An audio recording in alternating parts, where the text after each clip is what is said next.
अस्सलाम वालेकुम। आपको जमील फारूकी की जानिब से बहुत ज्यादा प्यार सलाम। इस वक्त हमारे साथ मुल्क के मारूफ कानूनदान जनाब अजहर सिद्दीक साहब मौजूद हैं। अजहर सिद्दीक साहब, बहुत शुक्रिया आपके वक्त के लिए। इस वक्त अफवाहें जेर गर्दिश हैं और मुझसे बार बार सोशल मीडिया पर एक ही सवाल किया जा रहा है कि क्या तहरीक लब्बैक पाकिस्तान, जिसके ऊपर से पाबंदी हाल ही में हटाई गई है, उस पर दोबारा पाबंदी लग सकती है या हुकूमत ऐसी सिचुएशन के अंदर पाबंदी लगाने का सोच सकती है? आप इसके ऊपर क्या कहेंगे अजहर साहब? बहुत शुक्रिया जमील फारूकी साहब, बड़ा नाजुक सब्जेक्ट उठाया और ये जरूरत अब इस समर की है कि इसको जरा क्लैरिफिकेशन सही तरह दी जा सके। दो चीजें हैं। एक तो है कि आप पाबंदी एज ए प्रोस्क्राइब्ड ऑर्गेनाइजेशन के तौर पर चंदा नहीं ले सकते या बाकी चीजों को जो एक्टिविटीज आपने करनी है वो under the anti terrorist act लगती है 1997 के तहत। सेक्शन 11 में 11FF है जो हुकूमत वक्त को इख्तियार देता है। लास्ट टाइम जब ये पाबंदी लगी थी तो उसकी वजूहत थी वो जो फसादात वगैरह हुए थे, और जब सारी मामला सामने आया तो हुकूमत वक्त ने उसके तहत बाकायदा पाबंदी लगाई थी। और ये इस तरह की कोई पाबंदी भी अगर आप लगाना चाहते हैं तो दो इश्यूज बड़ा वाज़िह है। एक तो हालात और वाकयात आपको जस्टिफाई करना पड़ेगा कि अभी क्या ऐसे हालात हैं। अभी तो देखा जाए जो सियालकोट वाला सानिया उससे भी ताल्लुकी का इजहार कर दिया, टीएलपी ने बड़ा वाज़ेह तौर पर अपना पॉइंट ले लिया। दूसरा, अभी कोई भी ऐसा एहतजाज उन्होंने ऐसा किया नहीं है कि जो सेक्शन 11FF के तहत आप उसको अट्रैक्ट कर सके। तो जस्टिफिकेशन तो इस वक्त बड़े वाज़ेह तौर पर कोई क्लैरिटी के साथ है ही नहीं है। वो एक डिमांड है हमारे यहाँ सो कॉल्ड लिबरल की और उन लोगों की जो फेटम के साथ इसको जोड़ने की कोशिश करते हैं। उन्हें सोचना चाहिए कि हमारे पाकिस्तान में बुनियादी हक ज्यादा है। राइट टू लाइफ है, राइट टू एसोसिएशन है आर्टिकल 17, राइट टू बिजनेस है आर्टिकल 18। ये हर तरह के राइट अवेलेबल हैं यहाँ पर। यहाँ और जो कोशिश की जा रही है ना कि वो कंफ्यूजन है इस तरह की क्रिएट कर दी जाए। और वो देख रहे हैं कि जिस तरह का इस्तकबाल अभी मैं खानेवाल में देख रहा था, इतना पुरतपाक इस्तकबाल हुआ लामा साद रिजवी साहब का, मुझे खुद बड़ी हैरान हुई भाई वो उनको उनकी एक फॉलोइंग है और वो फॉलोइंग को सामने रखते हुए जमील भाई यहाँ एक तकाजा बड़ा जरूरी है। और मैं समझता हूँ कि टीएलपी को भी ये मामला उठाना चाहिए कि जो लास्ट टाइम जब ये पाबंदी लगाई थी तो मुल्तान रोड के ऊपर जो बाकायदा जिन्होंने आके दंगा फसाद किया था वो टीएलपी के लोग नहीं थे मेरी इत्तला के मुताबिक, और वो पाकिस्तान मुस्लिम लीग नून के लोग थे जिन्होंने इस मौके का फायदा उठाया, लोगों के घरों में जाके गए, पेट्रोल पंप या इस तरह की, यानी वो ये इस तरह की अनरेस्ट क्रिएट करने की जो है ना उनके पास सलाहियत मौजूद है, तरीकाकार मौजूद है।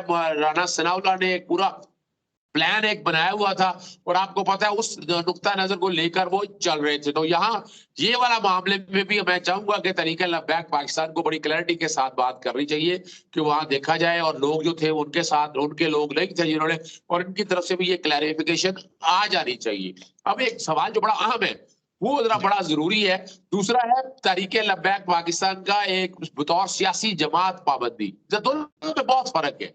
यहाँ दोनों में फर्क इस तरह से है कि ये जमातें ये जमात के तौर पर भी रजिस्टर्ड है तो वो 11FF की अगर प्रोस्क्राइब्ड ऑर्गेनाइजेशन पाबंदी लगा भी जाएगी, जब तक जमात के तौर पर पाबंदी नहीं लगाएगी, और उसका तरीकाकार आइन के आर्टिकल 17 ने दिया है। और उसमें भी ये है कि आप सॉवरेनिटी ऑफ पाकिस्तान इतना आसान काम नहीं। अभी तक तो पाबंदी भुट्टो साहब के दौर में एक लगी थी और क्या हालात हुए थे आप लोगों को पता है। फिर सेक्शन 210 और 212 आपको देखने पड़ेगी इलेक्शन एक्ट के तहत।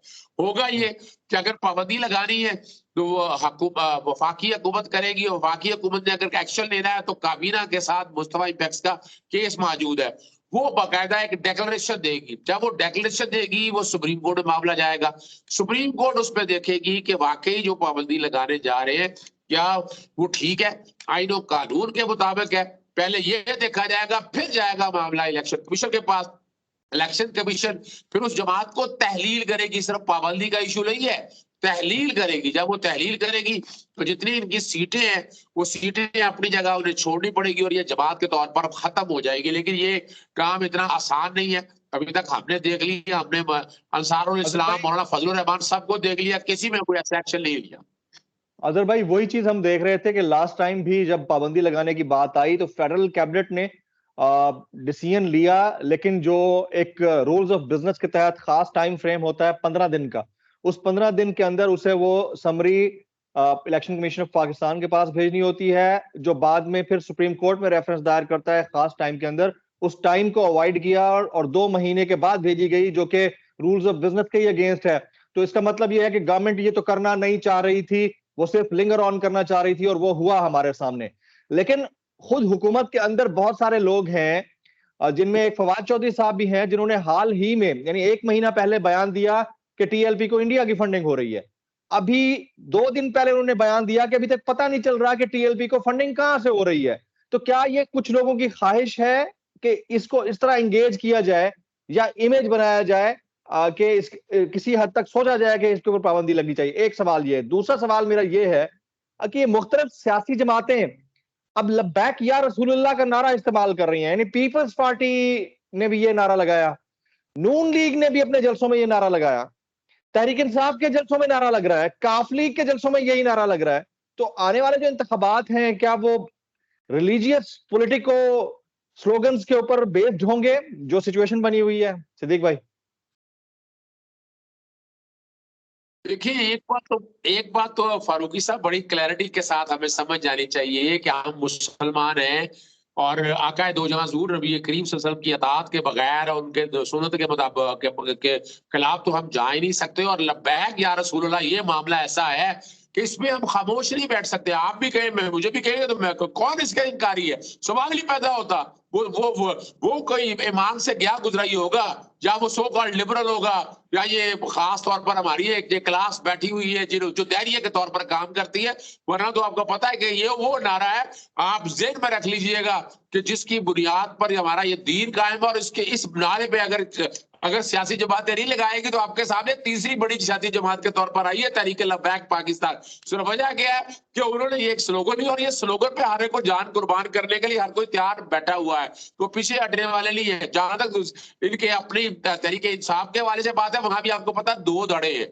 एक का ताल्लुक है अपना खास तौर पर दीनी जमात वो बड़ी क्लैरिटी के साथ मजहब को समझते हैं, उसमें एजाज चौधरी या बाकी सारे लोग शामिल है। फवाद और शीरी मजारी वगैरह दूसरे धड़े में से ताल्लुक रखते हैं, जो सो कॉल्ड लिबरल लेकिन उन्हें भी समझ आ गई है कि, और ये बातों को सामने रखते हैं, उन्हें भी क्लैरिटी के साथ चीजें आ गई। और दूसरा देखिए, तहरीक लब्बैक पाकिस्तान को मैं इस तरह समझता हूं कि इंडियन फंडिंग शंडिंग के हवाले से बातें अगर चलती भी रही तो तरीकाकार यही है, जैसे इमरान खान को कोई चंदा देते हुए अगर बंदा अपना नाम ना डिक्लेयर करे, कोई इधर उधर से पैसे अकाउंट में डाल दे, तो ऐसा इधर भी हो गया होगा। मिसाल के तौर पर हम भी मसाजिद वगैरह को पैसे देते हैं, तंजीमों को पैसे देते हैं, तो वो हमारा माइंड तो ये बिल्कुल नहीं होता कि इस हवाले से ये खास तौर पर लोग चुने जाते हैं जो पूरे एक एजेंडे के तहत लेकर चलते हैं।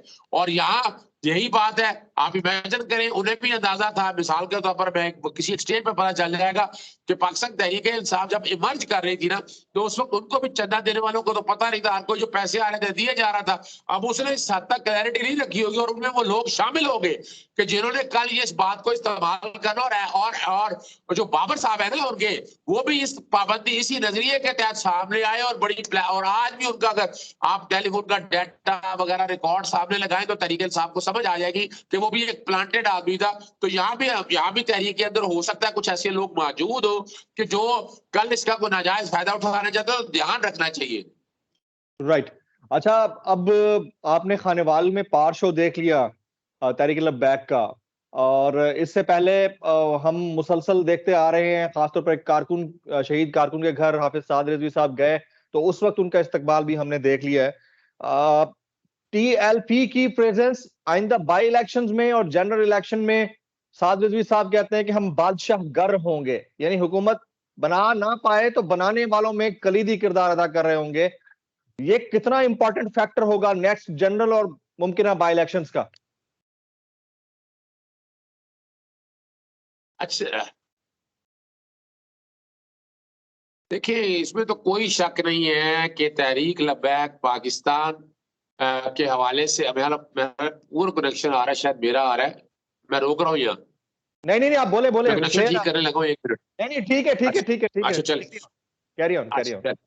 अच्छा, देखिए, एक बात ध्यान में रखिएगा कि यहाँ पर पाकिस्तान के अंदर अगर आप तादाद के हिसाब से देखा जाए तो यहाँ जमातें अहले सुन्नत वाली जमात जो है, जो सुन्नी तबका फिक्र से है, जो बरेलवी तबका फिक्र से है, उनकी तादाद बहुत ज्यादा है।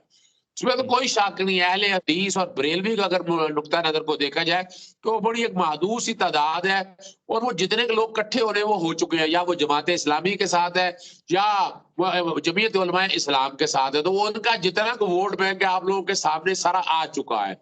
जो जहां तक सुन्नत अहले वल जमात के लोग हैं वो तो तादाद बहुत ज्यादा है, और मौलाना अब्दुस्तार नियाजी और शाह अहमद नूरानी के पास कोई ऐसी शख्सियत नहीं आ सकी जो जादूगर तबीयत हो, जिन्होंने लोगों को खींच लिया हो।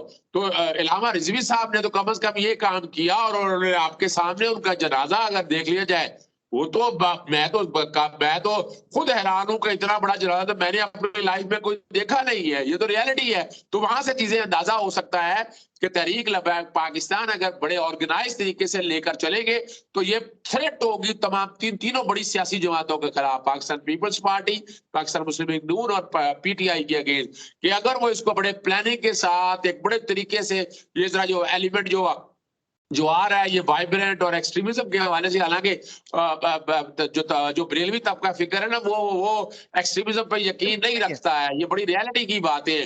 तो ये चीज अगर वो एक साइड पे कर देंगे तो मेरा जानता ख्याल है बाई इलेक्शन में भी बड़ा हार्ड टाइम देंगे, और जो जनरल इलेक्शन आएंगे उसमें यकीनन को बड़ी सियासी जमातें इनके साथ इत्तेहाद करके इलेक्शन लड़ना चाहेंगी। Absolutely right. अब अजहर सिद्दीक भाई, हम जरा ऑडियो टेप की तरफ आ जाते हैं। कल रात से एक वावेला मचा हुआ है, और वो ये है कि अमेरिकी फॉरेंसिक लैब ने जस्टिस साकिब निसार साहब की ऑडियो टेप को वाकईतन फेक, फर्ज्ड और जाली करार दे दिया है।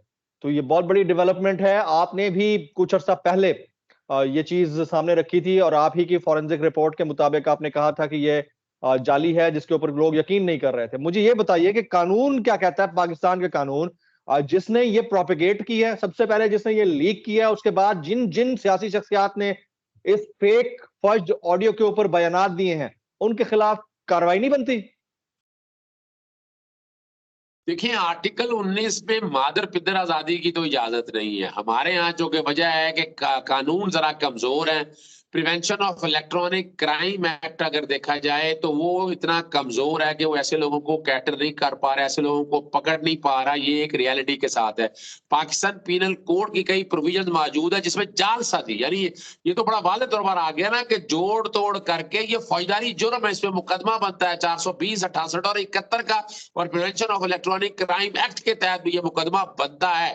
और मैं आपके चैनल पे तवज्जो से बताता चलता हूं कि एफआईए ने मेरी इस्तिलाह के मुताबिक इसका फोरेंसिक एफआईए ने भी करवा लिया है। इसमें कोई शक नहीं कि 2 हफ्ते कबल मैंने पाकिस्तान से और यूके में सहाफी दोस्तों को कहा था, उन्होंने फोरेंसिक करा के बता दिया था कि ये जोड़ जोड़ कर वीडियो बनाई गई है, और एक मीडियम में यानी एक मीडियम पे जोड़ जोड़ कर बनाई गई, उससे रिकॉर्ड की गई मोबाइल पे। तो जिस मोबाइल पे आई तो वहां से पता लगेगा कि वो एक ही वीडियो है, लागे पीछे फेक थी। और यही काम अरशद शरीफ ने और एआर वालों ने किया, जो मैं बात में पहले कह चुका था। डीप वीडियो लीक या डीप ऑडियो लीक बाकायदा टेक्नोलॉजी है जिसके जरिए आप इमेजिन कर ले कि मेरी आवाज यानी बोल मैं रहा हूं, शक्ल मैंने लगा दी बुश की और आवाज बुश की निकलना शुरू हो गई। आप हैरान रहेंगे कि इस तरह का सॉफ्टवेयर राइट नाउ अवेलेबल है। अब यहाँ एक घिनौनी साजिश है बाकायदा, और पाकिस्तान मुस्लिम लीग नून और ये सब ने मिल के वो अरशद की वीडियो से शुरू आ जाए, यहां तक चले आए ये पूरी प्लानिंग के साथ। और मैं बड़ी दफा चैलेंज कर चुका हूं कि अगर ये वीडियो थी अरशद की सही, तो उसके आज तक कोर्ट में लेके नहीं गए। 2019 पीएलडी 692 सभा मौजूद है, 675 सभा मौजूद है कि जिसमें अरशद की वीडियो आई। मामला सुप्रीम कोर्ट में गया 2018 के अंदर, जब ये मामला सारा सामने आया 2019 के अंदर वो वीडियो आ चुकी थी। तो कोर्ट ने कहा कि पहले इसका फोरेंसिक कराना है, फोरेंसिक करा के इसको क्रॉस एग्जामिन कर रहे हैं, क्रॉस एग्जामिन के बाद आप इसे बाकी जगहों पर लेकर जाएंगे। Absolutely right, very valid, to the point और बड़ी डिटेल्ड डिस्कशन। एक बात मैं खत्म कर दूं, एक बात, यानी सिर्फ ये नहीं है कि क्रॉस एग्जामिन करना है, बाकायदा फिर साबित करना पड़ेगा कि इसका उससे फर्क पड़ा है। आसफ जरदारी के केस का उन्होंने जिक्र किया कि आसफ अली जरदारी को बरियत मिली थी कोर्ट से, वीडियो की बुनियाद पर नहीं मिली थी। तो यहाँ इनके पास एविडेंस वगैरह तो कोई है नहीं, इस ऑडियो की कोई हैसियत नहीं है। डिपेंड ये करता है कि हुकूमत वक्त जो एफआईए इस पर सख्त एक्शन लेगी, और जिसने ये ऑडियो तैयार की है, जैसे एफिडेविट आपके सामने जालसाजी से तैयार किया गया है और वो बेवकूफ बनाया गया है, उसके बारे में भी काफी चीजें मैं बता चुका हूँ। एब्सोल्युटली राइट जनाब अजहर सिद्दीक साहब, मुल्क के मारूफ माहिर कानून, आप हमारे साथ मौजूद थे और बड़ी सैर हासिल आपसे गुफ्तगू रही है। अजहर भाई, आपने हमारे लिए वक्त निकाला, आपका बहुत बहुत शुक्रिया। इसी तरह की नशिस्त हम आइंदा भी जारी रखेंगे। बहुत शुक्रिया। Thank you. Thank you sir, बहुत शुक्रिया। अल्लाह हाफिज। अल्लाह हाफिज।